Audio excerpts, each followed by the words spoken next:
उद्यापासून लोकसभेमध्ये ऑपरेशन सिंधूरवरती चर्चा केली जाणार आहे। लोकसभेत उद्यापासून 16 तास चर्चा होणार आहे।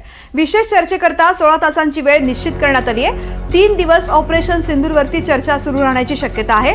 अमित शहा, राजनाथ सिंह, एस जयशंकर आणि राहुल गांधी यांचा चर्चेमध्ये सहभाग असण्याची शक्यता आहे। दुसरीकडे पंतप्रधान नरेंद्र मोदी यांच्याकडून सुद्धा या चर्चेत हस्तक्षेप अपेक्षित आहे। ट्रम्प यांच्या मध्यस्थीच्या दाव्यावरून सरकारला विरोधक घेरण्याचा प्रयत्न करतील।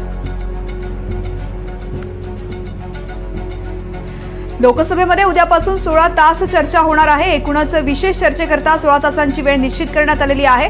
याआधीच विरोधकांनी ही मागणी लावून धरलेली होती। अधिवेशनाच्या पहिल्याच दिवशी विरोधकांनी आपला विरोध दर्शवलेला होता आणि पंतप्रधान नरेंद्र मोदी यांनी यावरती बोलावं अशी मागणी केलेली होती।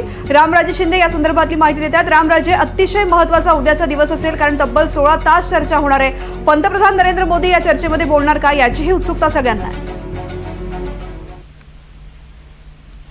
वारंवार मागणी केली जात होती की या संदर्भामध्ये ऑपरेशन सिंधूर संदर्भामध्ये अनेक मुद्दे आहेत आणि ते सरकारनं लोकांसमोर आणले पाहिजेत आणि म्हणूनच विरोधकांनी मागणी केली होती की याच्यावर चर्चा व्हावी। आणि त्या संदर्भामध्ये या मुद्द्यासंदर्भात पहिल्या आठवड्यामध्ये विरोधकांनी गोंधळ पण घातला आणि त्यामुळं सभागृहातलं कामकाज पण होऊ शकलं नाही। परंतु सरकार याच्यावर चर्चा करण्यासाठी तयार झालेलं आहे। जी विरोधकांनी मागणी केली होती त्यानुसार 16 तास हे चर्चा केली जाणार असल्याचं सांगण्यात आलेलं आहे आणि याच्यामध्ये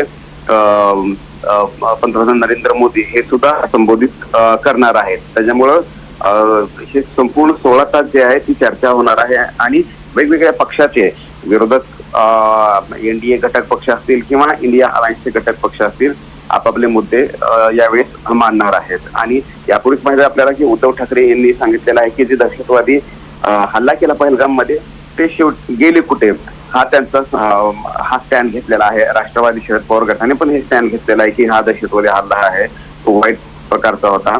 दहशतवादी कुठे गेले हे अजूनही कळलं नाहीये आणि पकडलं गेलं पण नाहीये।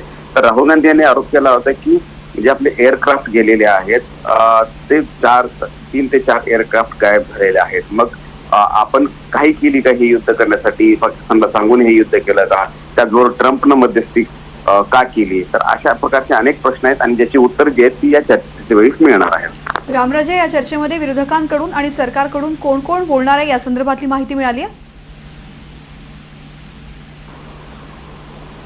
बिलकुल, सरकारकडून विरोधकांकडून मुख्य लोक जे आहेत ते बोलणार आहेत। त्या पक्षाचे जे प्रमुख आहेत ते बोलणार असल्याची माहिती मिळते।